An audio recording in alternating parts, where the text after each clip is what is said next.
கிறிஸ்துவுக்குள் பிரியமானவர்களே, ஆண்டவரும் இரட்சகருமாகிய இயேசு கிறிஸ்துவின் நாமத்தினாலே உங்கள் யாவரையும் வாழ்த்துகிறேன், வரவேற்கிறேன். இந்த ஆலய ஆராதனை வேளையிலும் நாம் வீடுகளிலிருந்து தொலைபேசியின் மூலமாக கேட்டுக்கொண்டிருக்கிற பார்த்து கொண்டிருக்கிற உங்கள் யாவரையும் ஆண்டவருடைய நாமத்தினாலே வாழ்த்துகிறேன். தொடர்ந்து இந்த ஆராதனையிலே யாவரும் பயபக்தியுடன் நாம் பங்கு பெறுவோம், தெய்வ ஆசீர்வாதத்தை பெற்றுக்கொள்வோம். ஆராதனை காரணமாக ஆங்காங்கே இருக்கிற இடங்களிலிருந்து நாம் யாவரும் தலைகளை தாண்டி ஜெபிப்போம். எங்கள் அன்புள்ள பரலோக தந்தையே, இந்த அருமையான நல்ல வேலைக்காக நமக்கு நன்றி செலுத்துகிறோம் சுவாமி.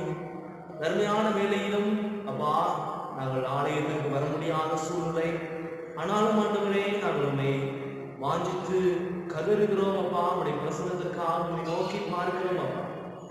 அப்பா உண்மையில் தாகத்தோடு வீட்டிலிருந்து கேட்டுக்கொண்டிருக்கிற ஒவ்வொருவரையும் ஆண்டவரே, இந்த நேரத்திலே இந்த காணொலி காட்சியை பார்த்து கொண்டிருக்கிற ஒவ்வொருவரையும் ஆண்டவரே நிரப்ப வேண்டும் என்று சொல்லி ஜெபிக்கிறோம். ஆண்டவரே, இந்த வீடியோ ஒளிப்பதிவின் மூலமாக அப்பா அதை பார்க்கிற ஒவ்வொருவருடன் தேவன் பேசும், இடைப்படும் உடைய ஆலயத்தின் நன்மையை நான் திருப்தியாக்கும். தொடர்ந்து இந்த ஆராதனை வேளையிலே உடைய கரங்களை தாங்கட்டும், வழி நடத்தட்டும், ஆசீர்வதி மீட்பர் இயேசுவின் மூலம் ஜெபிக்கிறோம் நல்ல பிதாவே, ஆமென். ஆராதனைக்கு ஆயுதமாக நாம் 200ஆம் நூற்றாண்டு கீதங்கள் 5வது கீதத்தை நாம் பாடுவோம். ஆங்காங்கே வீடுகளில் இருக்கிறவர்கள் உங்களுடைய வீடுகளில் இருக்கிற 200ஆம் நூற்றாண்டு கீதத்தை என்னோடு எடுத்துக்கொள்ளுங்கள். 5வது கீதங்களும் கீர்த்தனைகளும் 5 பாமாலை 9 பூலோகத்தாரே யாவரும் என்கிற பாடலை நாம் யாவரும் சேர்ந்து பாடுவோம்.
ஆண்டவரை ஆராதிக்க வந்திருக்கிற நாம் நம்மை நாம் உணரும்படியாக வேதம் சொல்லுகிற ஒரு சில வார்த்தைகளை கேட்போம்.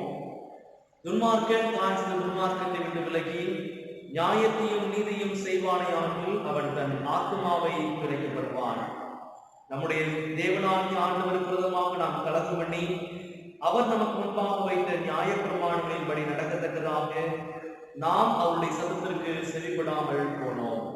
ஆனாலும் நம்முடைய தேவனாகிய கர்த்தரிடத்தில் இரக்கங்களும் மன்னிப்புகளும் உண்டு.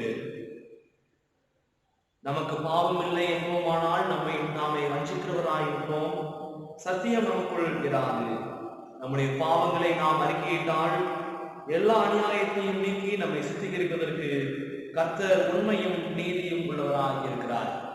இதை பார்த்து கொண்டிருக்கிற பிரியமான சகோதரரே சகோதரிகளே, நம்முடைய பரமபிதாவாகிய சர்வ வல்லமுள்ள தேவனுடைய அளவிலாத தயவினாலும் இரக்கத்தினாலும் பாவ மன்னிப்பை பெறுவதற்காக நாம் செய்த பலவிதமான பாவங்களையும் அக்கிரமங்களையும் அவர் சக்தியில் மாயமாய் மறைத்துக் கொள்ளாமல் பணிவும் தாழ்மையும் துக்கமும் கீழ்ப்படுத்தலும் உள்ள இதயத்தோடே அறிக்கையிட வேதவசனம் பற்பல வாக்கியங்களில் நம்மை ஏவுகிறது. நாம் நம்முடைய பாவங்களை அறிக்கையிடவும் அவருடைய திருக்கரங்களினாலே நாம் பெற்றுக்கொண்ட மேன்மையான உபகரணங்களுக்காக சோஸ்திரம் செலுத்தவும் மிகவும் சிறந்த அவருடைய புகழை பிரஸ்தாபம் பண்ணவும் அவருடைய மகா பரிசுத்த வசனத்தை கேட்கவும் நம்முடைய சரீரத்திற்கும் ஆத்மாவுக்கும் தேவையானவர்களுக்காக வேண்டிக் கொள்ளவும் நாம் கூடி வந்திருக்கிற தருணத்திலே நம்முடைய பாவங்களை அறிக்கையிடுவது நமது விசேஷித்த கடமையாக இருக்கிறது. ஆகையால் வீடுகளிலிருந்து இதை கேட்டுக்கொண்டிருக்கிற நீங்கள் யாவரும் சுத்த இதயத்தோடும் தாழ்வசத்தோடும் பரம கிருபாசன தந்தையிலே உன்னை கூட சேர்ந்து நான் சொல்லுகிற பிரகாரம் சொல்ல உங்களை வேண்டிக் கொள்கிறேன். நாம் யாவரும் கூடுமானால் உணர்ந்தால் படித்து நம்மை நாமே ஆராய்ந்து பொதுவான பாவ அறிக்கை ஜெபத்தை நாம் அர்த்தத்தை உணர்ந்து ஏறிடுவோம். சர்வ வல்லமையில் இரக்கம் உள்ள பிதாவே, தப்பி போன ஆடுகளைப் போல நாங்களுடைய எழுந்து போனோம். எங்கள் இதயத்தின் யோசனைகளுக்கும் விருப்பங்களுக்கும் மிகவும் இணங்கி நடந்தோம். பரிசுத்த கற்பனை பிரதமாய் குற்றம் செய்தோம். செய்தங்களை செய்யாமல் செய்த பாவங்களை வந்தோம். எங்களுக்கு சுத்தமைகளை ஆனாலும் ஆண்டுகிறே தேவரேல் கர்த்தராகிய இயேசு கிறிஸ்துவின் மூலமாய் மனிதர்களுக்கு அறிவித்தது வாக்குத்தத்தின்படியே நிர்மாணிக்கும் குற்றவாளிகளாகிய எங்களுக்கு இரங்கும். தப்பிதங்களை அறிக்கைகள் மேல் பொறுமையாயும் பாவத்தின் ஒதுக்கும்படிகளை சீர்படுத்தும். மிகவும் இரக்கமுள்ள பிதாவே, பரிசுத்த நாமத்தில் மகிமை உண்டாகும்படி நாங்கள் தெய்வத்தையும் நீதியும் தெரிந்துள்ளதாய் நடந்துவர இயேசு கிறிஸ்துவின் தங்களுக்கு கிருபை செய்தருளும். ஆமென். தேவனே, எப்பொழுதும் இரக்கம் செய்கிறது மன்னிக்கிறது நமக்கு சுவாபமும் லட்சணமுமாயிருக்கிறதுனால் எங்கள் தாழ்மையான விண்ணப்பங்களை ஏற்றுக்கொண்டு பாவங்களாக்கிய சங்கிலிருந்து எங்களை கட்டவிழ்த்து விடுதலையாக்க வேண்டும் என்று எங்கள் மத்திய எங்களுக்காக அறிவு பேசுவதுமாகிய இயேசு கிறிஸ்துநாதர் மூலமாய் வேண்டிக் கொள்கிறோம். ஆமென். கர்த்தருடைய ஜெபத்தை சேர்ந்து சொல்வோம். பரமண்டலங்களில் இருக்கிற எங்கள் பிதாவே, நாம் கிறிஸ்துவதாக ராஜ்யம் வருவதாக, கிறிஸ்தவ பரமண்டலத்திலே செய்யப்படுவது போல பூமியிலேயும் செய்யப்படுவதாக.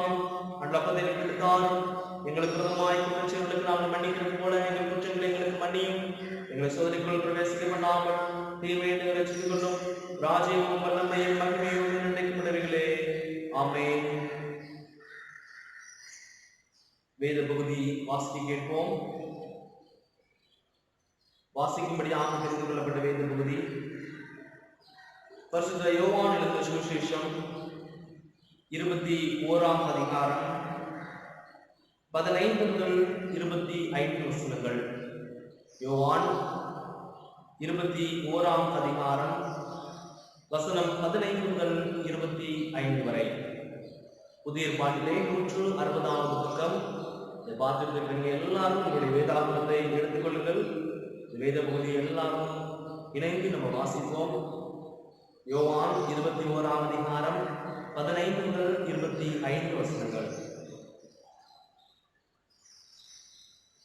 இயேசுவின் சீஷர்கள் போஜனம் பண்ணின பின்பு இயேசு சீமோன் பேதுருவை நோக்கி, யோனாவின் குமாரனாகிய சீமோனே, இவர்களிலும் அதிகமாய் நீ என்னிடத்தில் அன்பாயிருக்கிறாயா என்றார். அதற்கு அவன், ஆம் ஆண்டவரே, உம்மை நேசிக்கிறேன் என்பதை நீர் அறிவீர் என்றான். அவர், என் ஆட்டுக்குட்டிகளை மேய்ப்பாயாக என்றார். இரண்டாம் தரம் அவர் அவனை நோக்கி, யோனாவின் குமாரனாகிய சீமோனே, நீ என்னிடத்தில் அன்பாயிருக்கிறாயா என்றார். அதற்கு அவன், ஆம் ஆண்டவரே, உம்மை நேசிக்கிறேன் என்பதை நீர் அறிவீர் என்றான். அவர், என் ஆடுகளை மேய்ப்பாயாக என்றார். மூன்றாம் தரம் அவர் அவனை நோக்கி, யோனாவின் குமாரனாகிய சீமோனே, நீ என்னை நேசிக்கிறாயா என்றார். என்னை நேசிக்கிறாயா என்று அவர் 3 தரம் தன்னை கேட்டபடியினாலே பேதுரு வெட்கப்பட்டு, ஆண்டவரே, நீர் எல்லாவற்றையும் அறிந்திருக்கிறீர், நான் உம்மை நேசிக்கிறேன் என்பதையும் நீர் அறிவீர் என்றான். இயேசு, என் ஆடுகளை மேய்ப்பாயாக என்றார். நீ இளவயதுள்ளவனாய் இருந்தபோது உன்னை நீயே அறை கட்டிக் கொண்டு உனக்கு இஷ்டமான இடங்களில் நடந்து திரிந்தாய். நீ முதிர் வயதுள்ளனாகும் போது உன் கைகளை நீட்டுவாய். வேறொருவன் உன் அறையை கட்டி உனக்கு இஷ்டமில்லாத இடத்துக்கு உன்னை கொண்டு போவான் என்று மெய்யாகவே மெய்யாகவே உனக்கு சொல்லுகிறேன் என்றார். இன்ன விதமான வர்ணத்தினாலே அவன் தேவனை மகிமைப்படுத்த போகிறான் என்பதை குறிக்கும்படியாக இப்படி சொன்னார். அவர் இதை சொல்லிய பின்பு அவனை நோக்கி, என்னை பின்பற்றி வா என்றார். பேதுரு திரும்பி பார்த்து, இயேசுவுக்கு அன்பாயிருந்தவனும் ராபோஜனம் பண்ணுகையிலே அவர் மார்பிலே சாய்ந்து, ஆண்டவரே உம்மை காட்டிக் கொடுக்கிறவன் யார் என்று கேட்டவனுமாகிய சீஷன் பின்னே வருகிறதை கண்டான். அவனை கண்டு பேதுரு இயேசுவை நோக்கி, ஆண்டவரே இவன் காரியம் என்ன என்றான். அதற்கு இயேசு, நான் வருமளவும் இவனுக்கு சித்தமானால் உனக்கென்ன, நீ என்னை பின்பற்றி வா என்றார். ஆகையால் அந்த சீஷன் மரிக்கவில்லை என்கிற பேச்சு சகோதரருக்குள்ளே பரம்பிற்று. ஆனாலும் அவன் மரிப்பதில்லை என்று இயேசு சொல்லாமல், நான் வருமளவும் இவன் இருக்க எனக்கு சித்தமானால் உனக்கு என்னவென்று சொன்னார். அந்த சீஷனே இவைகளை குறித்து சாட்சி கொடுத்து இவைகளை எழுதினவன். அவருடைய சாட்சி மெய்யென்று அறிந்திருக்கிறோம். இயேசு செய்த வேறு அநேக காரியங்களும் உண்டு. அவைகளை ஒவ்வொன்றாக எழுதினால் எழுதப்படும் புஸ்தகங்கள் உலகம் கொள்ளாதென்று எண்ணுகிறேன். ஆமேன் என்பது வாசிக்கும்படியாக தெரிந்து கொள்ளப்பட்ட வேத பகுதி வாசித்தாயிற்று. நாம் யாவரும் அப்போஸ்தலருடைய விசுவாச பிரமாணத்தின் மூலமாக நம்முடைய விசுவாசத்தை அறிக்கையிடுவோம். வானத்தையும் பூமியும் படைத்த சர்வவல்ல பிதாவாகிய தேவனை விசுவாசிக்கிறேன். அவருடைய ஒரே குமாரனாகிய நாதரை கிறிஸ்துவை விசுவாசிக்கிறேன். அவர் பரிசுத்த ஆவியினாலே கன்னிமரியால் கருவுற்று பிறந்தார். புனித பிலாத்தின் காலத்தில் பாடுபட்டு சிலுவையில் அறைந்து மரித்து அடக்கப்பட்டு பாதாளத்தில் இறங்கினார். மூன்றாம் நாள் மரித்தோரிலிருந்து எழுந்தருளினார். பரமண்டலத்துக்கு ஏறி சர்வவல்ல பிதாவாகிய தேவன் வாசம் வீற்றிருக்கிறார். அவிடத்திலிருந்து உயிரோரையும் மரித்தோரையும் நியாயம் வருவார். பரிசுத்த ஆவியை விசுவாசிக்கிறேன். பொதுவாக இருக்கிற பரிசுத்த சபையும் பரிசுத்த ஐக்கியமும் பாவ மன்னிப்பும் சரீரம் உயிர்த்தெழுதலும் நித்திய ஜீவனும் என்று விசுவாசிக்கிறேன். ஆமென். ஆண்டவருடைய வார்த்தையை தியானிப்பதற்கு முன்பதாக நாம் யாவரும் தலைகளை தாழ்த்தி ஆண்டவரை நோக்கி ஜெபிப்போம்.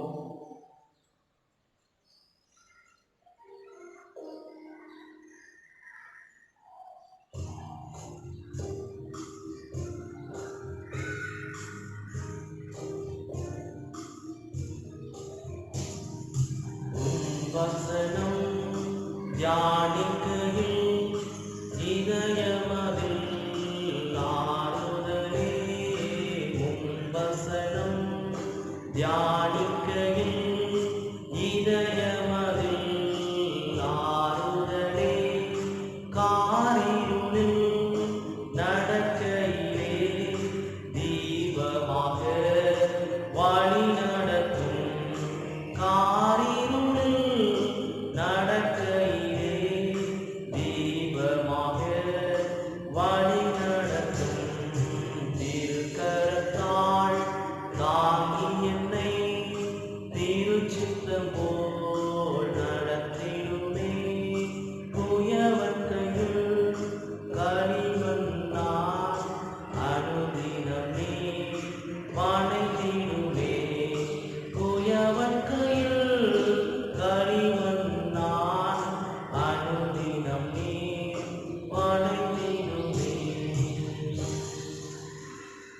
எங்களை நேசிக்க நல்ல தகப்பனே, பரமதேவனே, நாங்கள் உங்களுடைய கரத்திலே இருக்கிறோம் சுவாமி. உமக்கு ஏற்றவர்களாக எங்களை வணைய வேண்டும் என்று சொல்லி ஜெபிக்கிறோம். பாபா, தர்மியான நேரத்திலும் ஆண்டவரே உடைய வார்த்தைகளை நாங்கள் தியானிக்க இருக்கிறோம். நாங்கள் பாடினது போன்று உமது வசனம் தியானிக்கையிலே அது இருதயத்துக்கு ஆறுதலை கொடுக்கிறது. காரியங்கள் போன்ற வேலைகளை நடக்கிற எங்களுக்கு அது பாதைக்கு வெளிச்சமான தீபமாக இருக்கிறது என்று சொல்லி பாடினோம் சுவாமி. அப்படியே அவனுடைய வசனம் நாங்கள் தியானிக்கையிலே தேவனீர் எங்களோடு இடைப்படுகிறாங்க, எங்களோடு பேசுகிறாங்க. கேட்கிற ஒவ்வொருவர் மேலுடைய கரம் வைக்கப்படட்டும். உடைய வார்த்தை கிரியை செய்யும். நல்ல நிலத்தில் விதைக்கப்பட்ட விதைகளாக 30, 60, 100 உடைய வார்த்தைகள் படம் கொடுக்கட்டும் சுவாமி. எங்களை காண்கிறோம், நீர் பேசும், நாங்கள் கேட்கிறோம். இயேசுவின் மூலம் ஜெபிக்கிறோம் நல்ல பிதாவே. ஆமென். பிரியமானவர்களே, மறுபடியும் ஒரு விசையாக உயிர்த்தெழுந்த இயேசு கிறிஸ்துவின் நாமத்தினாலே உங்கள் யாவரையும் வாழ்த்துகிறேன். இந்த உயிர்த்தெழுந்த திருநாளுக்கு பின்வரும் 2ஆம் ஞாயிற்றுக்கிழமையிலே ஆண்டவருடைய வார்த்தையை தியானிப்பதற்காக நமக்கு கொடுக்கப்பட்டிருக்கிற தலைப்பு, அது உயிர்த்தெழுதல் மறுபடைப்பு என்கிற தலைப்பு கொடுக்கப்பட்டிருக்கிறது. மறுபடைப்பு என்னும் பொழுது அநேக காரியங்களை நாம் யோசிக்க வேண்டும். அநேக காரியங்கள் நமது மனக்கண்டு என்பதாக வரலாம். உயிர்த்தெழுதல் அது எப்படியாக மறுபடைப்பாக அமையும்? பிதாவாகிய தேவன் அவர் வானத்தையும் பூமியையும் படைத்தார். குமாரன் தம்முடைய உயிர்த்தெழுதலின் மூலமாக ஒரு மறுபடைப்பை உருவாக்குகிறார் என்று சொன்னால் அது மிகையாகாது. மறுபடைப்பு என்று சொல்லும் பொழுது நம்ம அதற்கு ஒரு எடுத்துக்காட்டு சொல்லலாம். ஒரு ஊர்ல ஒரு பஞ்சாயத்து தலைவர் இருக்கிறாரு. ஊர் ஜனங்களுக்காக ஒரு அருமையான ஒரு பஸ் ஸ்டாண்ட் கட்டுறார், ஒரு பேருந்து நிலையத்தை கட்டுறார். இப்போ அந்த பஸ் ஸ்டாண்ட் பல வருஷங்களாக பயன்படுத்தி விட்டு இப்போ பால் வச்சு போய் கிடக்குது. அதுல ஒருத்தர் பாக்குறாரு, இந்த பஸ் ஸ்டாண்ட் சும்மா கிடக்குதுன்னு சொல்லி வீட்டுல இருந்து 2 கண்ணுக்குட்டியை கொண்டு போய் கட்டுறாரு. இப்போ இந்த பஸ் ஸ்டாண்ட் என்ன ஆகுது? ஒரு மாட்டு கொட்டரையாக, ஒரு மாட்டு விதவமாக மாறுது. அநேக வருஷங்கள் அது மாடு கட்டுமிடமாக இருக்கிறது. பிறகு அந்த ஊருக்கு இன்னும் அநேக பேருந்துகள் வர ஆரம்பித்த பிறகு ஊரார் சிந்திக்க ஆரம்பிக்கிறார்கள், நமக்கு ஒரு பேருந்து நிலையம் இருந்தால் நலமா இருக்குமே என்று சொல்லி. அப்பொழுதுதான் அவர்களுக்கு யோசிக்க தோன்றுகிறது, இங்க ஒரு பஸ் ஸ்டாண்ட் இருந்துச்சுல அப்படின்னு சொல்லி அந்த பஸ் ஸ்டாண்டை மறுபடியும் அவர்கள் எடுத்து அதை செப்பனிட்டு அதில் மக்கள் வந்து உட்கார்படியாக அநேக காரியங்களை செய்கிறார்கள். இப்போ அது பயன்பாட்டுக்கு வருது. இதே போன்றுதான் உலகம் பிதாவாகிய தேவனால் உருவாக்கப்படுகிறது. அது இடையிலிருந்து அநேக நாள் அது உருவாக்கப்பட்ட நோக்கம் சிதைக்கப்பட்டு அது பயன்படுத்த முடியாதபடியான ஒரு சூழ்நிலைக்குள்ளாக வருகிறது. நோக்கத்தை அது நிறைவேற்ற முடியாமல் போகிறது. குமாரன் வருகிறார். அவர் பிதாவின் சித்தத்திற்கு உள்ளாக படைக்கப்பட்ட இந்த உலகத்தை அவருடைய இரத்தத்தினாலே சுத்திகரித்து அதற்கு அவர் மறு உருவாக்கம் கொடுக்கிறார். இந்த மறு உருவாக்கம் அது அவருடைய உயிர்த்தெழுதலிலே அது மிகவும் தெளிவாக நமக்கு விளங்குகிறதை நாம் பார்க்கிறோம். உயிர்த்தெழுதல் மறுபடைப்பு என்று சொன்னால் அது எந்த விதமான மறுபடைப்புகளை நமக்கு காண்பிக்கிறது என்று சொல்லி ஒரு சில காரியங்களை நாம் இந்த நாளிலே தியானித்து நாம் ஜெபித்து நாம் நிறைவு செய்யலாம். உயிர்த்தெழுதல் அது ஒரு விசுவாச மறுபடைப்பு. உயிர்த்தெழுதல் ஒரு விசுவாச மறுபடைப்பு. ஆதியாகமத்தின் புஸ்தகத்திலே 15ஆம் அதிகாரத்தை எடுத்துக்கொள்ளுங்கள். ஆதியாகமம் 15ஆம் அதிகாரம், அங்கு 6ஆம் வசனத்தை நீங்கள் வீடுகளில் இருந்து வாசியுங்கள். பார்ப்போமே, 6வது வசனத்தை வாசியுங்கள். ஆதியாகமம் 15:6. அவன் கர்த்தரை விசுவாசித்தான், அதை அவர் அவனுக்கு நீதியாக எண்ணினார் என்று சொல்லி சொல்லுகிறார்.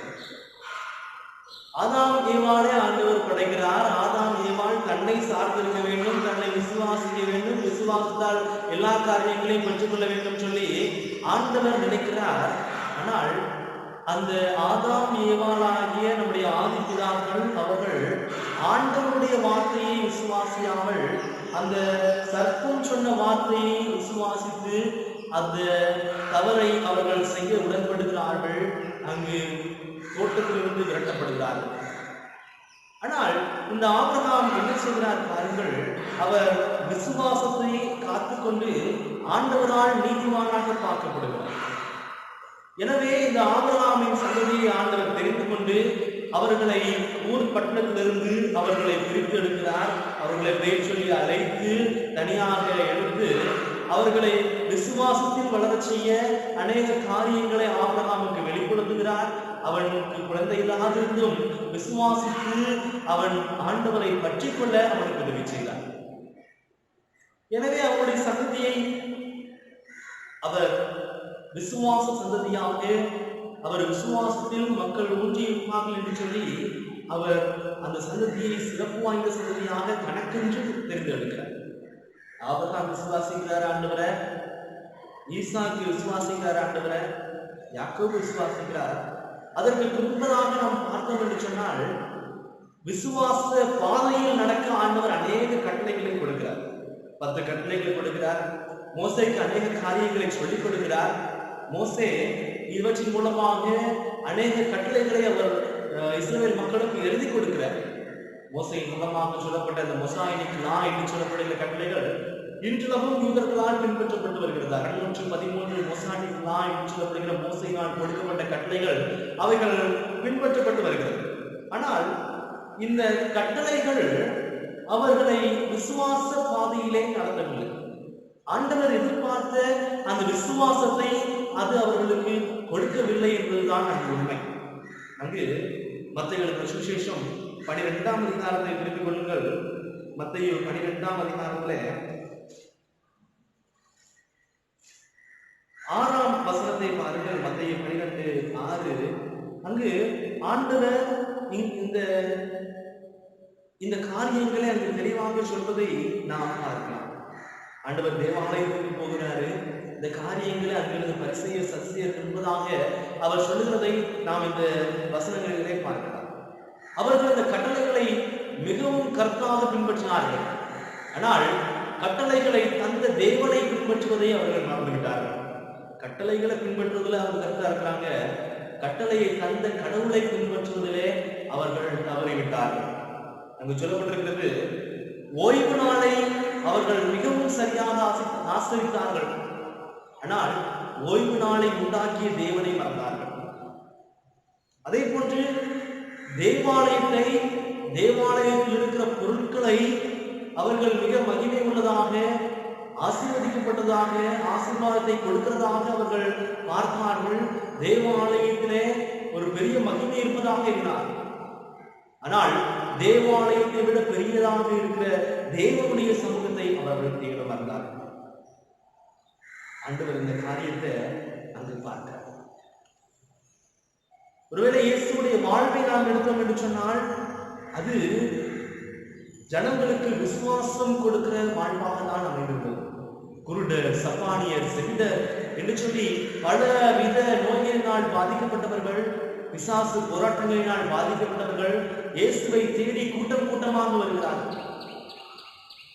அந்தவர்களுக்குள்ள ஒரு விசுவாசம் என்ன, எப்படியாகிலும் அவர் சுகம் கொடுத்து விடுவார், அவருடைய வஸ்திரத்தின் ஓரத்தை தொட்டாகிலும் எனக்கு சுகம் கிடைக்கும் என்று சொல்லி வந்தவர்களை கூட நாம் பார்த்தோம். ஆண்டவருடைய வாழ்வு அது விசுவாசத்தை நோக்கி ஜனங்களை திருப்புகிறதாக இருந்தது. அவருடைய உயிர்த்தெழுதல், ஒருவேளை அவருடைய மரணம் பல ஜனங்களுக்கு அது ஒரு விசுவாச சோதனையாக இருந்திருக்கலாம். இப்படியாக அநேகருக்கு அவர் சுகம் கொடுத்தார், அநேகரை சொஸ்தமாக்கினார். இப்படி அவருக்கு ஆகிவிட்டது என்று சொல்லி கண்ணீர் படைத்த அநேக சமாரியர்களையும் கலிலேயர்களையும் நாம் விதத்திலே நாம் பார்க்க முடியும். ஆனால் பாருங்கள், அவருடைய உயிர்த்தெழுதல் அது ஒரு விசுவாச மறுபடைப்பாக இருந்தது. இயேசுவுக்கு எல்லாம் முடிந்து விட்டது, நாம் வைத்திருந்த விசுவாசம் எல்லாம் போய்விட்டது என்று சொல்லி அவர்கள் நினைத்திருக்கலாம். ஆனால் இயேசு உயிர்த்தெழுந்தார் என்கிற செய்தி மறுபடியும் அவர்களுக்குள் ஒரு விசுவாசத்தை கொண்டு வந்தது. அந்த விசுவாசத்திலே மறைமுகம் சீஷராக இருந்தவர்களும் பகிரங்கமாக இயேசுவை ஆண்டவர் என்று சொல்லி அவர்கள் அறிக்கையிட்டார்கள். விசுவாசத்தின் போராட்டங்களே அவர்கள் காலை எடுத்து வைத்து விசுவாச பாதையிலே நடக்க ஆரம்பித்தார்கள். அந்த விசுவாசம் அப்படியே சீஷர்களுக்கு வந்தது. அந்த விசுவாசம் அவரை பின்பற்றின மக்களுக்குள்ளாக வந்தது. சமாரியர், கலிலேயர், யூதர், இன்னும் அந்த விசுவாசம் பவுலுக்குள் வந்தது. திருச்சபைகள் வளர ஆரம்பித்தது. திருச்சபைகள் வளர்ந்த போது அவைகள் கட்டளைகளிலே, நியாயப்பிரமாணங்களிலே வளரவில்லை, விசுவாசத்தில் வளர்ந்தார்கள். எந்த விசுவாசத்தை ஆபிரகாமிடம் ஆண்டவர் கண்டாரோ அதே விசுவாசம், எந்த விசுவாசம் அங்கு ஆதாம் ஏவாளுக்குள் இருக்கும் என்று சொல்லி ஆண்டவர் நினைத்திருப்பாரோ அந்த விசுவாசத்தை ஜனங்கள் பெற்றுக்கொண்டார்கள். அங்கு மறு உருவாக்குகிற ஒரு கருவியாக இயேசுவின் உயிர்த்தெழுதல் செயல்படுகிறது. விசுவாச மறுபடைப்பு அங்கு உருவாகிறது. பிரியமானவர்களே, இந்த நாளிலும் நம்முடைய விசுவாசத்தை சோதிக்கும்படியாக அநேக கொடை நோய்களையும் அநேக காரியங்களையும் மரணங்களையும் நாம் கேட்டுக்கொண்டிருக்கிறோம். விசுவாச வாழ்வில் நாம் சோர்ந்து போகவேதான். இயேசு உயிர்த்தெழுந்தார். உயிர்த்தெழுந்த தேவனுடைய வல்லமை நமக்குள்ளாக இருக்கிறது. அவரில் நாம் பலப்படுவோம். விசுவாச மறு உருவாக்கத்திற்கு என்று சொல்லி நாம் நம்மை அர்ப்பணிப்போம். இரண்டாவது மறுபடைப்பு என்ன இயேசுவின் உயிர்த்தெழுதல் கொண்டு வருகிறது என்று சொன்னால் அது சமுதாய மறுபடைப்பு. சமுதாய மறுபடைப்பை இயேசுவின் உயிர்த்தெழுதல் உருவாக்குகிறது. இயேசு யூதராக யூத சமுதாயத்திலே பிறந்து யூத தாய் தகப்பனாலே அவர் ஒரு யூதராக வளர்க்கப்படுகிறார். பின்பு நாம் பார்க்கும் பொழுது யோவானின் சுவிசேஷம் 2ஆம் அதிகாரத்தை நாம் பார்க்கும் பொழுது இயேசுவுடைய ஊழிய நாட்கள் அது கலிலேய பகுதியை மையமாக வைத்து அது அமைகிறது. கலிலேய பகுதி அது பல தரப்பட்ட மக்கள் வாழும் பகுதி. யூதர்கள், யூதர்கள் அல்லாதோர், சமாரியர்கள் என்று சொல்லி பலதரப்பட்ட மக்கள் வாழுகிற பகுதியை ஆண்டவர் ஊழியத்திற்கு என்று சொல்லி அவர் தெரிந்திருக்கிறார். யோவான் 4ஆம் அதிகாரத்தை எடுத்து பாருங்கள். அங்கு ஒரு காரியத்தை நாம் கற்றுக்கொள்ளலாம். அங்கு சொல்லப்பட்டிருக்கிறது, யோவான் 4ஆம் அதிகாரத்திலே அவர் சமாரியா தேசத்திற்கு அவர் போகிறார். அங்கே ஒரு ஸ்திரீயுடன் பேசிக் கொண்டிருக்கும் பொழுது அந்த ஸ்திரீயிடம் தண்ணீர் இயேசு கேட்க அந்த ஸ்திரீ என்ன சொல்கிறார் பாருங்கள். யூதர்கள் சமாரியருடனே சம்பந்தம் கலப்பதில்லை என்கிற ஒரு சமுதாய கோட்பாடை அந்த ஸ்திரீ அங்கு காண்பிக்கிறார். ஏன், இதற்கு என்ன காரணம் என்று சொல்லி பார்த்தோம் சொன்னால், யார் இந்த கலிலேயர்கள், யார் இந்த சமாரியர்கள் என்று சொல்லி பார்த்தோம் சொன்னால், அவர்களும் ஆபிரகாம், ஈசாக்கு, யாக்கோபுடைய வழியில் வந்தவர்கள். அவர்களும் பிதாவாகிய தேவனை தொழுது கொள்கிறவர்கள். ஆனால் அவர்கள் தாழ்ந்த இனமாக கருதப்பட்டவர்கள். ஏன் அப்படி கருதப்பட்டார்கள்? ஒருவேளை இந்த யூதர்கள் அவர்களை தாழ்ந்தவர்கள் என்று சொல்லி புறந்தள்ளி வைத்திருந்தார்கள். 12 கோத்திரங்களிலே 2 கோத்திரம் மாத்திரம் இந்த யூதர்கள் என்று சொல்லி இந்திய வசிக்கிறவர்கள் அழைக்கப்படுகிறார்கள். மீதி 10 கோத்திரத்தார் அவர்கள் அநேக கலப்பு திருமணங்களை செய்ததாக வேதம் சொல்கிறது. ஆண்டவர் அவைகளை செய்யக்கூடாது என்று சொல்லி பிதாவாகிய தேவன் கட்டளையிட்டிருந்தார். ஏனென்று சொன்னால் அவர்கள் அந்நிய தேவர்களை வணங்க அது ஒரு காரணமாக இருந்தது. இந்த வேளைக்கு தாமே என்ன நடக்கிறது? இந்த யூதர்கள் யார் அவர்கள் இந்த இஸ்ரவேலருக்குள்ளே திருமணம் செய்கிறார்களோ அவர்களை தனியாகவும், பல மக்கள் கூட்டங்களை சேர்ந்தவர்கள் பெண் கொண்டு பெண் இருந்தவர்களை தனியாகவும் அவர்கள் பிரித்து, இவர்கள் தேவாலயத்திற்குள் வரக்கூடாது, தங்களுடைய முறைகளின்படி இவர்கள் செய்யக்கூடாது, இவர்களுடன் நாங்கள் சம்பந்தம் கலப்பதில்லை, இவர்கள் உணவு உண்பதில்லை, நீர் அருந்துவதில்லை, இவர்களோடு எந்த காரியம் நாங்கள் செய்வதில்லை என்று சொல்லி அவர்களை பிரித்து வைத்திருந்தார்கள். இதனால் இந்த சமாரியர்கள், கலிலேயர்கள் அவர்கள் அங்கு தேவாலயத்திற்கு, எருசலேம் தேவாலயத்திற்கு வருவதில்லை. அவர்கள் மலைகளிலே, மேடைகளிலே கர்த்தராகிய தேவனுக்கு பலியிட்டு ஆராதனை செய்திருந்தார்கள். இஸ்ரவேல் புத்திரர் மற்றவர்கள் யூதர்கள் தேவாலயத்திற்கு போகும்போது அவர்களும் இந்த கலிலேயா தேசத்தின் வழியாக அவர்கள் போவதில்லை.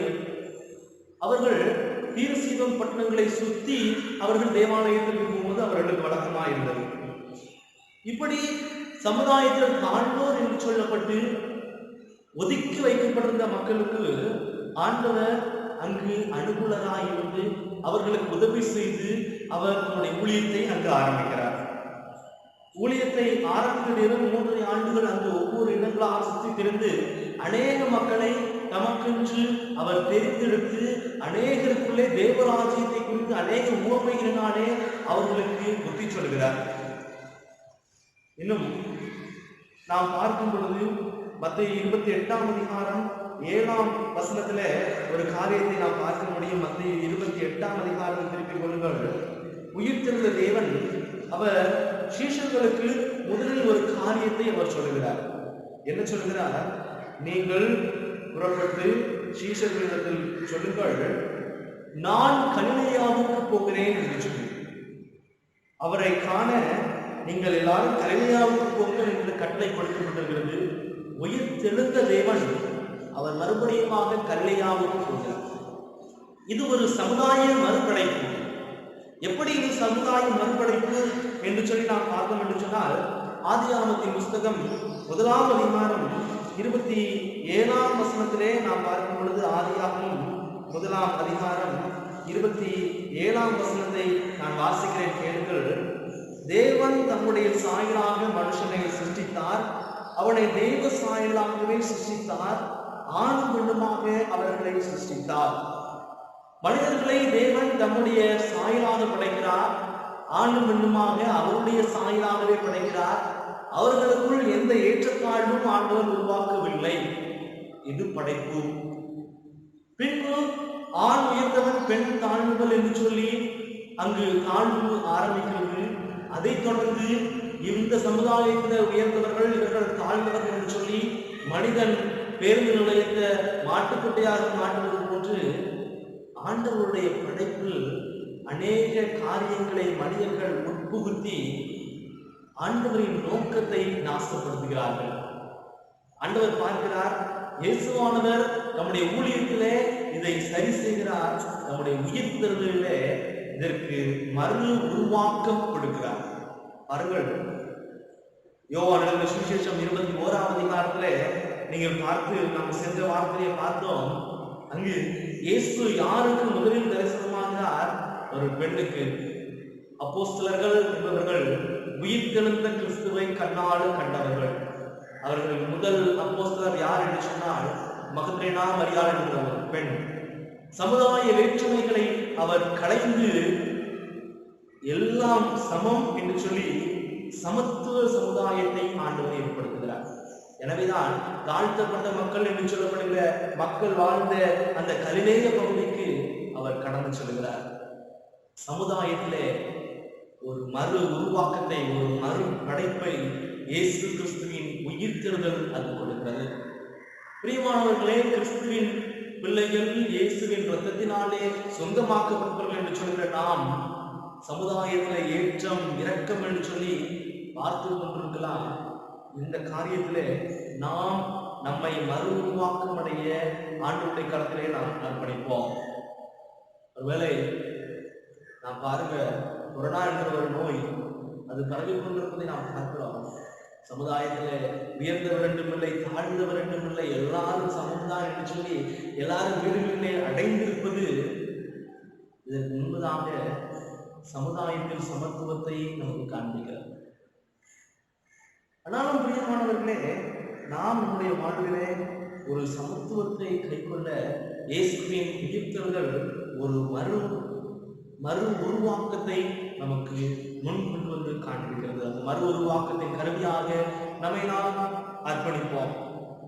இயேசுவின் உயிர்த்தெழுதல் அது என்ன காரியங்களிலே மறுபடைப்பாக இருக்கிறது என்று சொல்லி நாம் பார்ப்போம். முதலிலே விசுவாச மறுபடைப்பு, இரண்டாவது சமுதாய மறுபடைப்பு, மூன்றாவது அது அர்ப்பணிப்பின் மறுபடைப்பு.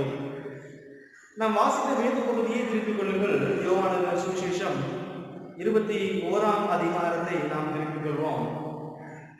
யோவான் 21ஆம் அதிகாரம் அங்கு 15ஆம் வசனத்திலிருந்து பாருங்கள். இயேசுவின் சீஷர்கள் உயிர்த்தெழுந்த இயேசுவோடு அவர்கள் போஜனம் செய்து கொண்டிருக்கிறார்கள். அங்கு பேதுருவிடம் இயேசு கேட்கிற ஒரு சில கேள்விகளை நாம் பார்க்கிறோம். ஒருவேளை பேதுருவுடைய வாழ்விலே எப்படியாக ஊழியங்கள் ஆரம்பித்தது என்று சொல்லி நாம் பார்த்தோம் என்று சொன்னால், மத்தேயு 4ஆம் அதிகாரம் 18ஆம் வசனம் அதன் ஆரம்ப காலமாக அமைகிறது. மத்தேயு 4:18 நாம் பார்க்கும் பொழுது அங்கு இயேசு கிறிஸ்து தன்னுடைய தகப்பனோடும் சகோதரனோடும் மீன்பிடித்துக் கொண்டிருக்கிற சீமோன் பேதுருவை சந்திக்கிறார். என் பின்னே வா, உன்னை மனுஷரை பிடிக்கிறவனாகுவேன் என்று சொல்லி சொல்கிறார். ஒரு அர்ப்பணிப்போடு ஆண்டவருடைய சொல்லை கேட்ட மாத்திரத்திலே தன்னுடைய தகப்பனையும் தன்னுடைய படகையும் வலையையும் எல்லாவற்றையும் விட்டுவிட்டு அந்திரேயாவும் சீமோனும் இயேசுவுக்கு பின் செல்கிறார்கள். ஒரு பெரும் அர்ப்பணிப்பு அங்கு நாம் காண முடியும். அதே போன்று எல்லா சூழ்நிலைகளிலும் ஒரு முதன்மையான அப்போஸ்தலனாகிய பேதுருவின் வாழ்க்கை அநேக நேரங்களிலே நம்ம ஒரு இன்ஸ்பிரேஷனுக்குள்ளாக நடத்துகிறதாக நம்ம பார்க்கிறோம். கடல் மேல் நடக்கிற மற்ற சீஷர்கள் அவர்கள் படகு ஆவேசம் பேய் விசுவாசத்தை கத்துறாங்க.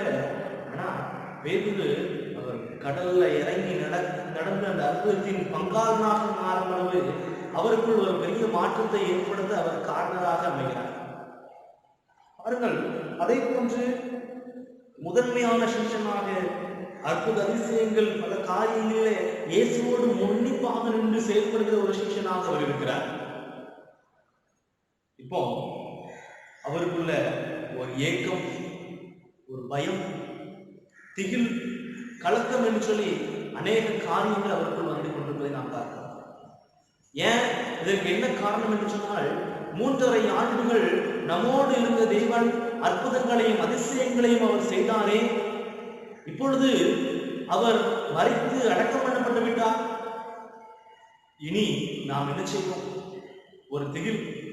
இன்னொரு காரியம் அதற்கு என்ன அப்படின்னு சொல்லி பார்க்க சொன்னால், மத்தேயு 26ஆம் அதிகாரம் 73ஆம் வசனம், மத்தேயு 26:73 நாம் பார்க்கும் பொழுது, அங்கு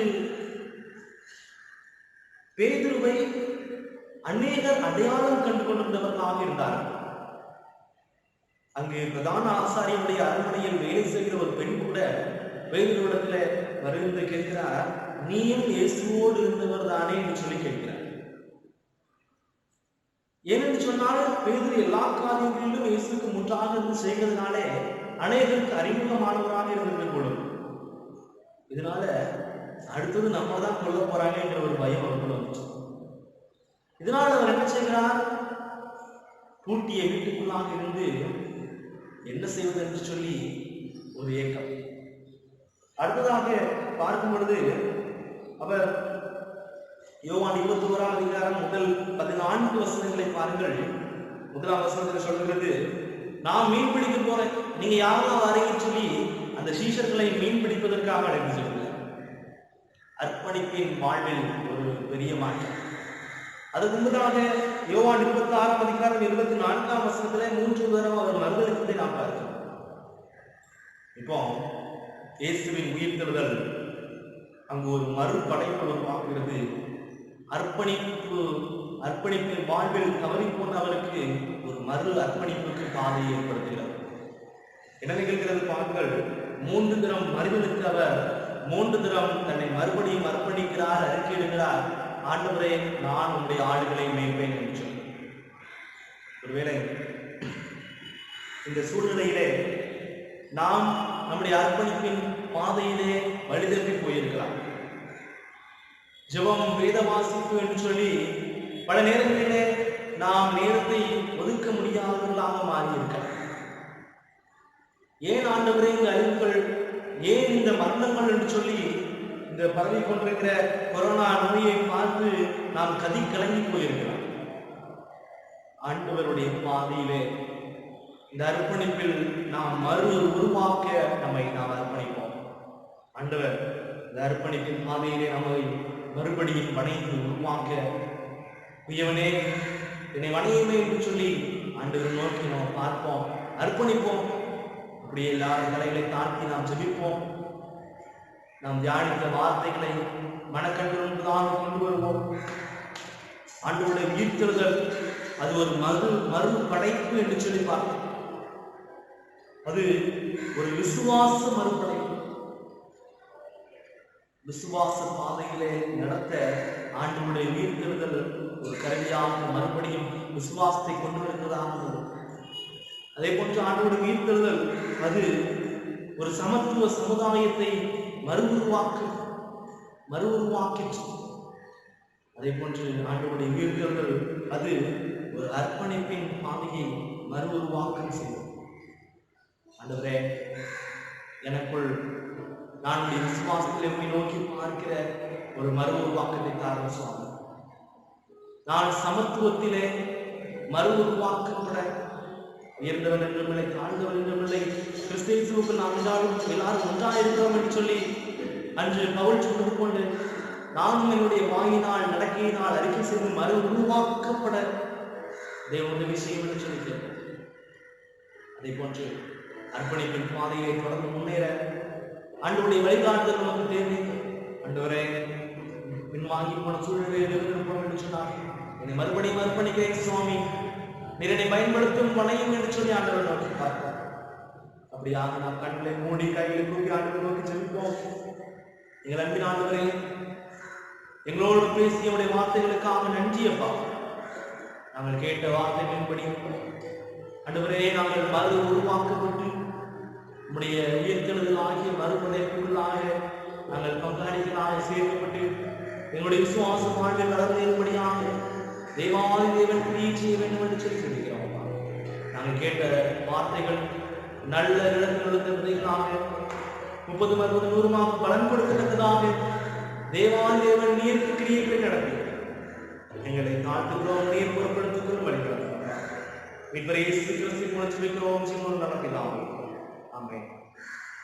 மறுபடியும் நாம் யாவரும் இணைந்து ஒரு பாடலை பாடுவோம்.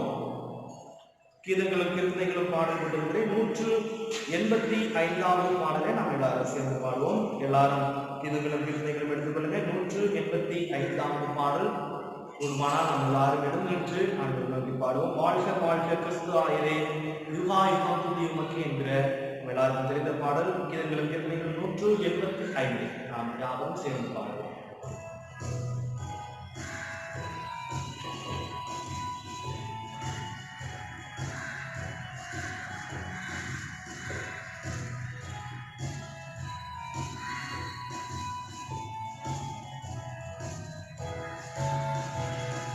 வாழ்க வாழ்க கிறிஸ்து ஆயரே, யுகா யுகம் துதி உமக்கே, மேன்மை கனம் உந்தன் நாமமே, இப்போது போதுமே.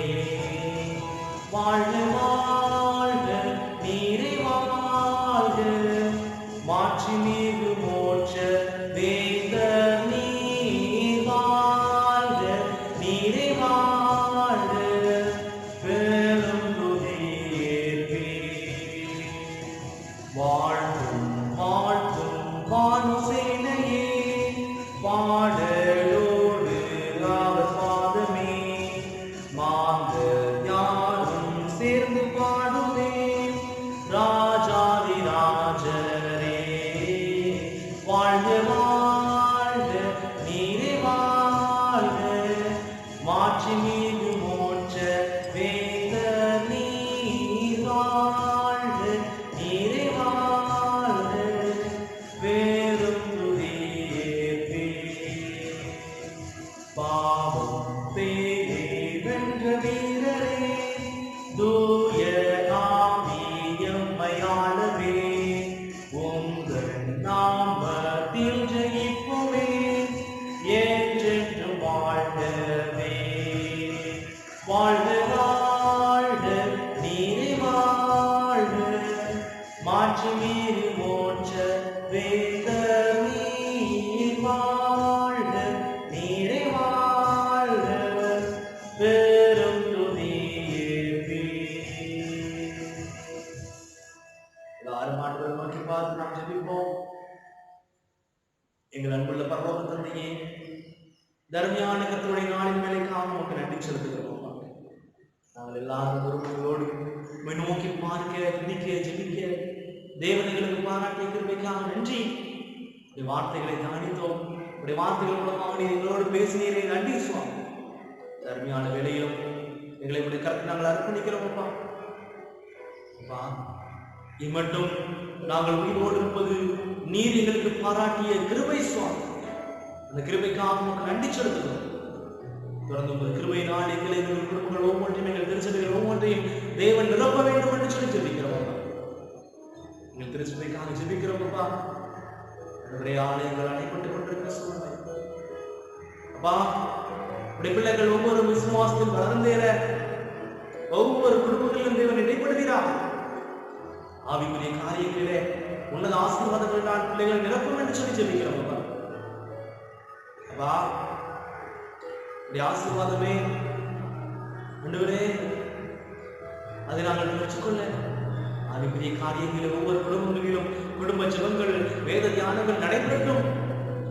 பிசாசின் பொல்லாத சதிகளுக்கு நாங்கள் இடம் கொடுத்துட்டாதபடியாக ஒவ்வொரு குடும்பத்தையும் தேவன் வேலையடித்து காத்துக்கொள்ளும். அப்பா ஆண்டவரே, பொல்லாத கொள்ளை நோய்கள் பரவி இருக்கிற சூழ்நிலையிலே அன்று இஸ்ரவேல் மக்களை எப்படி பாதுகாத்தீரோ அது போன்று உடைய பிள்ளைகள் ஒவ்வொருவரையும் பாதுகாத்து சிறு பிள்ளைகளுக்காக, வயது முதிர்ந்த பெரியவர்களுக்காக நோக்கி பார்க்கிறோம். உடம்புல நல்ல நோய் எதிர்ப்பு சக்தியை கொடுங்கப்பா. நோயை தப்பித்துக் கொள்ள தேவன் உதவி செய்கிறார். வீடுகளில் அடைபட்டுக் கொண்டிருக்கிறோம். நாங்கள் உண்மை நோக்கி பார்க்கிறோம், துதிக்கிறோம். ஏற்ற நல் மனதை கொடுத்து ஒவ்வொருவருக்கும் ஜெப ஆவியை ஊற்றுமப்பா. ஆண்டவரே, எங்கள் திருச்சபையிலே அநேகர் ஆண்டவரே இந்த கான்ஃபரன்ஸ் பிரேயர் மூலமாக இன்னும் அநேக காரியங்கள் மூலமாக ஜெபித்துக் கொண்டிருப்பதை தேவன் அறிவி நன்றி செலுத்துகிறோம். ஆண்டவரே, பல ஊழியர்கள் மக்களை எடுத்து உமக்காக நோக்கி ஜெபித்துக் கொண்டிருக்கிறார்கள். ஜெபங்களை கேட்டு பதில் போடும் என்று சொல்லி ஜெபிக்கிறோம். அதை கொண்டு சுவாமி ஆண்டவரே, கஷ்டப்பட்டவருக்காக எளியோருக்காக நோக்கி பார்க்கிறோம். உதாரணமாக நாங்கள் கைகளை திறந்து எளியவர்களுக்கு உதவி செய்த ஒவ்வொருவருக்காக நன்றி செலுத்துகிறோம். அவர்கள் கொடுத்த கடனை தேவன் திருப்பி கொடுக்கிறோம்.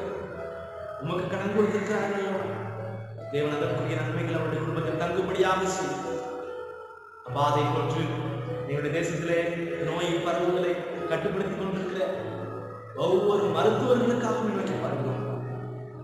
கடந்த நாளிலே சென்னையை சேர்ந்த டாக்டர் சைமன் அவர்களை ஆண்டவரை இருந்து கொண்டு பெரும் மருத்துவக்கூடிய காரியம். ஆண்டவர் இந்த குடும்பத்துக்கு தேவன் ஆறுதலையும் பெறுதலையும் அருள் செய்தார். இனி ஒரு மருத்துவர்கள் கூட ஆண்டவரே இந்த கொரோனா நோயினால் இறந்து போகாதபடியாக தேவன் பாதுகாக்க வேண்டும் என்று சொல்லி சொல்லுகிறேன். ஒவ்வொரு நர்சஸ்க்காகவும் நன்றி செலுத்துகிறோம். ஒவ்வொரு ஆண்டவரே துணை ராணுவத்தினருக்காக காவல்துறைக்காக நன்றி செலுத்துகிறோம். மக்களும் ஆண்டவரே மதியமாக எந்த வழிகளிலும் ஆண்டவரே இந்த வைரஸ் நோய்களுக்குள்ளாக தாக்கப்படாதபடியாக ஆண்டவரே தெளிந்த புத்தியை பெற்றுக்கொள்ள தேவன் கிருபை செய்யும். கூடிய சீக்கிரத்தில் இந்த வைரஸுடைய தாக்குதல்கள் முடிவுக்கு வரவும் நாங்கள் எங்கள் இயல்பு வாழ்க்கைக்கு திரும்பவும் தேவன் உதவி செய்கிறார். வருத்தத்தோடு பட்டினியாய் ஆண்டவரே நோக்கி கொண்டிருக்கிற ஒவ்வொருவரையும் தேவன் ஆண்டவரை சந்தித்து அவர்கள் தேவர்களை சந்திக்க வேண்டும் என்று சொல்லி சொல்லிக்கிறோம். ஆண்டவரே, பல்வேறு வியாதிகளினால் பாதிக்கப்பட்டு உடல் பலவீனங்களினால் ஆண்டவரை இருக்கிற ஒவ்வொருவரையும் நினைவு கொள்கிறோம். மருத்துவமனைகளுக்கு செல்லப்பட முடியாத அளவுக்கு நாங்கள் இருக்கிறோம். சுவாமி, பலவீனத்தோடு இருக்கிற ஒவ்வொருவரையும் பலப்படுத்தும் தேவன் வழிநடத்தும். ஆண்டவரே, சீக்கிரமாக தடையுற்றவர்கள் எல்லாம் ஆர்வம் கொரோனா நிற்கவும் ஆண்டவரை நாங்கள் நோக்கி பார்த்து ஆராதிக்கவும் நேர்கிழமை செய்யலாம். கருணைகள் ஒவ்வொருவரையும் காட்சிக்கிறோம். நீரே பொருட்படுத்திக் கொண்டு வழிநடத்தும். சுவாமி, எல்லா துதிகளும் மகிழ்ச்சி செலுத்துகிறோம். மீட்பர் மரபரச்செருமாகிய இயேசு கிறிஸ்துவின் நாமத்தில் ஜெபிக்கிறோம் நல்ல பிதாவே, ஆமென். நம்முடைய கர்த்தராகிய இயேசு கிறிஸ்துவின் கிருபையும் பிதாவாகிய தேவனுடைய அன்பும் பரிசுத்த ஆவியானவருடைய ஐக்கியம் நம் அனைவரோடு கூட எப்போதைக்கு இருப்பதாக. ஆமென். என் ஆத்துமாவே கர்த்தரை ஸ்தோத்திரி, என் முழுவதுமே அவருடைய பரிசுத்த நாமத்தை ஸ்தோத்திரி. என் ஆத்துமாவே கர்த்தரை ஸ்தோத்திரி, கர்த்தர் செய்த சகல உபகாரங்களை மறவாதே. ஆமென். God bless you all.